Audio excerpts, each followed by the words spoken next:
Hello, on this video, I want to talk to you about the best copywriting for landing pages. It's an art and it's a science and it's copywriting. Stick with me. I'm going to share with you what I know.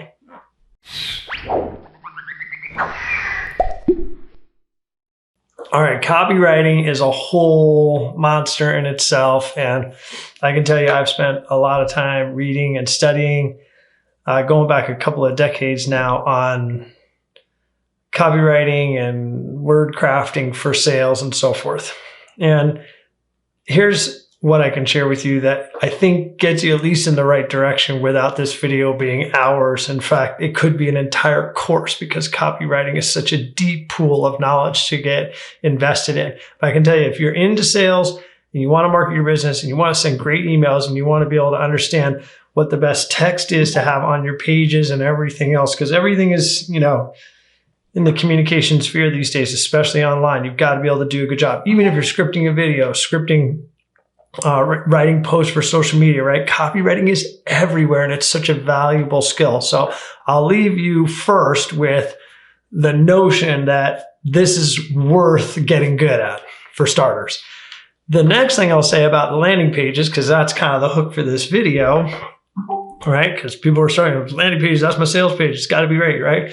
So I use a little copywriting in my titles there. And the first thing I did was zero in on something I know people are struggling with. And that's the first thing that good copywriting needs to do. It needs to reflect and or identify a pain point with your desired buyer or viewer or whatever that person is that you're trying to engage, okay? They've got to feel that this is the place where their problem is being talked about. So you at least need to state that problem, okay? The next piece that you've got to have on a landing page or any sort of copy is the, here's what I got, here's what it is, or here's the benefit to you, right? So there's the problem, here's what we got, that's kind of the next piece. And then the piece after that is, here's why it's so great. Here's the benefit to you of, working with us or buying this thing or doing this action. The benefit is your problem will go away. Now, the piece that a lot of people lose out on is this last little segment here, which is taking that benefit to a deeper meaning in their life. So I'll give you an example. Like there's an old saying, nobody wants a drill, people just want holes, right? So the people that sell drills aren't, they might write all the stuff about the drill bit and it's like super sharp and it's super long and it makes a great, fits in your drill and all the stuff, right? But that's not really what people are buying, right? People are buying the hole. So if you think about your product, are you talking about the drill bit? Are you talking about the actual benefit they get, which is the hole? So move one step further down the line and think about what the benefit is of people buying your product or service. What do they get? Now, here's where it gets extra fun. If they get a hole, like what's the point of the hole, right? Nobody wants a hole. Then you got to patch it. But people want a hole because they want to hang a picture or they want to, do some wiring or they want to add a sink to another part of the house or something, right? I mean, there's a lot of reasons for holes, but the drill bit's kind of the thing that needs to be bought and sold, right? So somebody's got to buy it and we got to sell it. And it's going to make a hole. But the meaning of the hole is you get to hang a picture of your family in the living room. Or you're going to be able to run the networking wires in your house so much easier with this long special drill bit that makes the correct size hole for network wiring.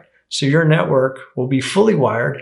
You won't have these problems with Wi-Fi drop-offs and all that stuff. So this drill bit is going to solve all of those problems for you. And that means you're going to be able to stay connected to the internet all the time. So did you hear what I said right there? I said, and that means, so that's the last piece, right? You got to get to that. What does all this crap mean for the buyer? Because that's really on a deep, that's where you tap into the emotional component of purchasing, is to find the meaning, the meaningful outcome of this sort of chain of events. So that's the backbone of the structure for most copywriting when it comes to sales. And of course, the last piece that you cannot forget is, how do they get the drill bit? Like, what do they got to do? Come on down to the hardware store today. We've got piles of them. Or, click here and we'll send you one. You'll have it in 2 days, or whatever the action is. Call me and I'll bring you a drill bit. Drillbitdeliveries.com. Doesn't really matter, but if you leave the action off and you don't ask for the order, which is an old sales, thing to talk about. You can't make a sale if you don't ask for the order, which is, true. So in the internet world, we've got to have our call to action, or the thing that the buyer or visitor needs to do, clearly in our user interface. Mobile, you got less space to work with. Desktop, a little bit more, but that's got to be really overt and easy to work with. From a user standpoint, it should be low friction there. And that's the last piece. So there you go. So that's the structure. So that's the best copywriting for your landing page. Hopefully you like this copywriting, copy reading, basically shooting from the hip copy right here on Quick and Dirty. Go ahead and smash the like button for me. And I'd love to have you as a subscriber. So join me for the next one, won't you?